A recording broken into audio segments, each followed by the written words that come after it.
Alors, pour comprendre le contexte, on va revenir au verset 14. C'est pourquoi le Seigneur lui-même vous donnera un signe. Voici, une vierge sera enceinte, elle enfantera un fils et on lui donnera le nom d'Emmanuel. Il mangera du lait et du miel jusqu'à ce qu'il sache rejeter le mal et choisir le bien. Donc, il mangera du miel et du lait et du miel, si tu veux, jusqu'à ce qu'il sache rejeter le mal et choisir le bien. Donc ici, il est question du Messie, donc d'Emmanuel, donc du Seigneur qui devait naître en Israël. Et on nous dit que l'enfant, justement, devait manger du lait et du miel jusqu'à ce qu'il sache rejeter le mal et choisir le bien. Est-ce que tu vois? Donc déjà, en ce qui concerne le Messie en lui-même, le Messie n'était pas un pécheur. Donc c'était un bébé, il n'est pas né comme tous les enfants. C'est pour cela en fait qu'il est le sauveur. Parce qu'il est né sans aucun moyen, il n'est pas né selon le moyen de la fécondation. Les germes de son père et de sa mère n'ont pas intervenu. Son père adoptif bien évidemment. Donc, et sa mère qui l'a gardé dans le ventre, ça n'a pas intervenu. Sinon Jésus ne nous aurait même pas sauvés.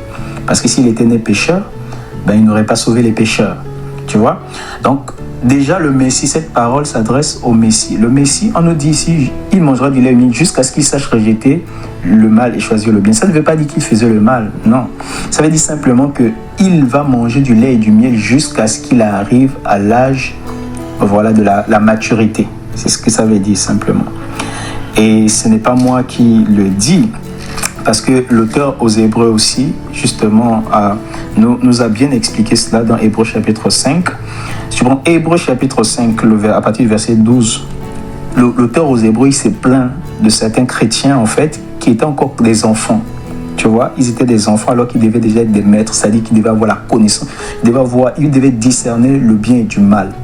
Et il dit, au Hébreux chapitre 5, le verset 12, « En effet, vous qui devez être des maîtres, vu le temps que vous avez encore besoin qu'on vous enseigne, tels que les premiers rudiments des oracles de Dieu, vous êtes devenus tels que vous avez encore besoin du lait et non d'une nourriture solide. » Et il dit au verset 13, « Or, quiconque use de lait ne sait pas ce que c'est que la parole de justice, parce qu'il est un enfant. » Donc, quiconque est encore au lait, quiconque boit du lait ou encore mange du miel, c'est un enfant, il ne connaît pas encore c'est quoi la parole de justice. Au verset 14, il dit, « Mais la nourriture solide est pour ceux qui sont déjà hommes faits, pour ceux qui, par l'habitude, ont leur sens exercé à discerner le bien du mal. » Donc tu vois, quand tu es au lait et au miel, ça veut dire que tu n'as pas encore la capacité de discerner le bien et le mal. Donc tu vas faire naturellement soit le bien, soit le mal. Je parle pour tous les enfants ordinaires.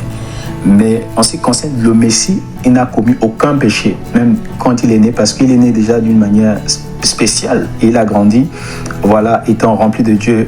Bien évidemment, le Seigneur devait garder l'agneau sans défaut. Ça, on est tous d'accord que Christ n'a pas péché. Même si nous ne l'avons pas vu pendant l'enfance, nous savons qu'il ne pouvait pas pécher. Il n'y avait point de péché en lui et il n'a commis aucun péché. Et il n'a même pas été conçu dans le péché. Tu vois? Donc ici, l'auteur aux Hébreux nous dit que celui qui use de lait, qui use de miel, c'est encore un enfant en fait. Il n'a pas atteint la dimension de l'homme parfait ou de l'homme mature, qui a la maturité à exercer, à discerner que ça c'est mal, ça c'est bien.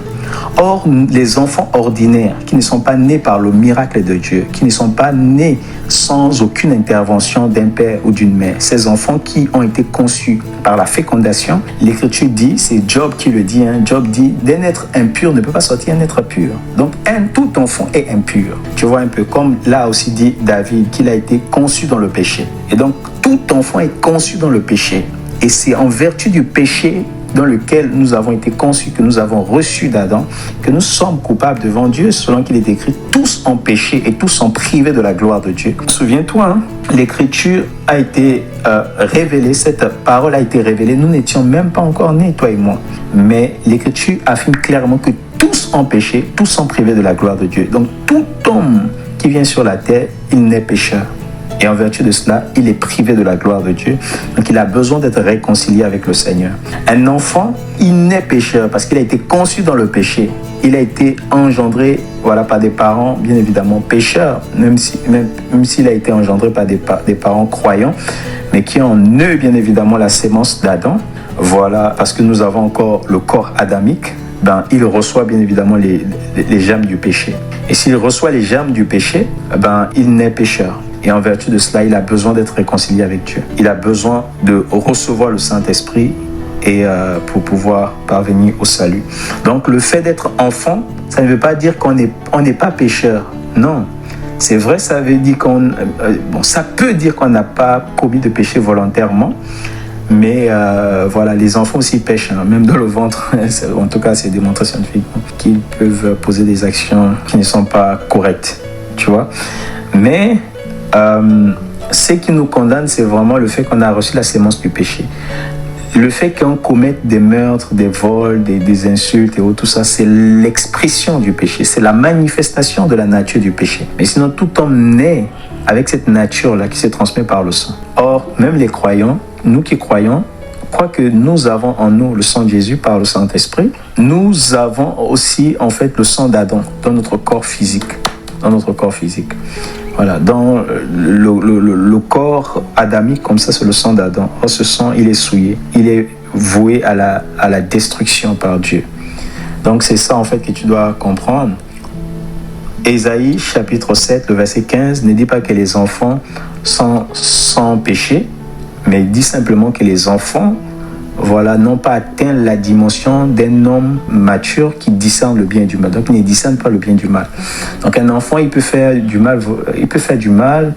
Tu vas voir un petit enfant, il peut faire des simulations, enfin, il peut faire de la dissimulation, il peut voler quelque chose, mais peut-être sans s'en rendre compte même, tu vois. Il ne sait pas à quel âge il fait mal. Après, il n'a pas cette conscience, bien évidemment, mais même les actions, parfois, personne ne l'enseigne que tu fais mal, mais il va le faire en cachette, tu vois. Voilà, pour des petits enfants, je vais dire.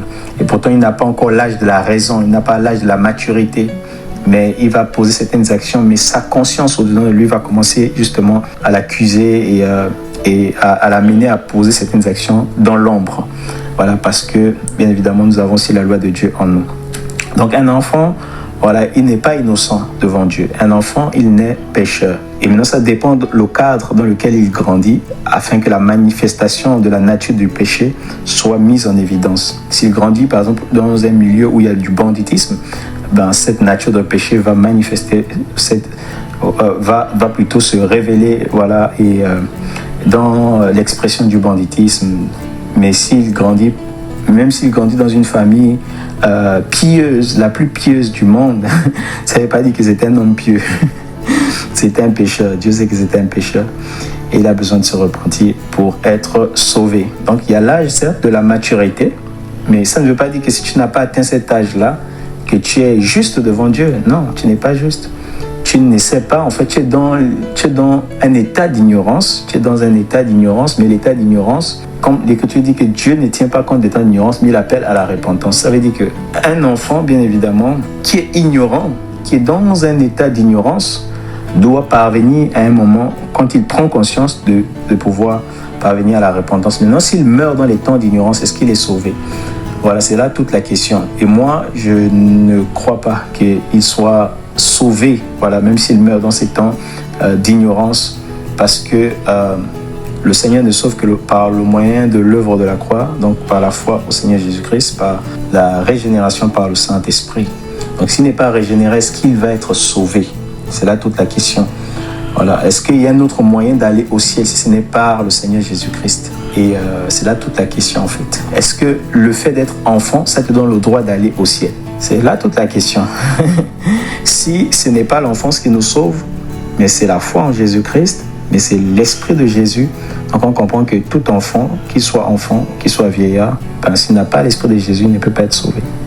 Tu vois un peu ce que je veux dire? Si Dieu ne tient pas compte des temps d'ignorance, ça ne veut pas dire que les gens se sauvent. Quand Paul parlait comme ça dans Actes des Apôtres chapitre 17, il parlait à des personnes matures, il parlait à des philosophes, il parlait à des personnes qui adoraient d'autres dieux. Il dit Dieu ne tient pas compte des temps d'ignorance, mais il appelle les nations justement à la repentance. Et ils étaient dans l'ignorance, ils adoraient les faux dieux. Mais Paul dit Dieu ne tient pas compte de ces temps-là. Mais Dieu veut la repentance. Ça ne veut pas dire que s'ils meurent dans leur idolâtrie, qu'ils seraient sauvés.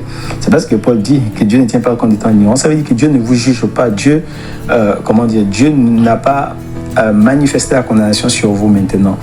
Il est prêt à passer à autre chose. Revenez à lui de tout votre cœur. C'est ce que ça veut dire en fait. Ça ne veut pas dire que quand quelqu'un est dans les temps d'ignorance, il ne doit pas se repentir et qu'il est sauvé, non. Donc voici un peu ce que je peux dire. C'est un sujet très complexe qui n'est pas aussi abordé dans les Écritures pleinement. Mais voici un peu ce que je peux donner, que nul ne va au Père que par le Seigneur Jésus-Christ. Que la grâce du Seigneur soit avec toi abondamment.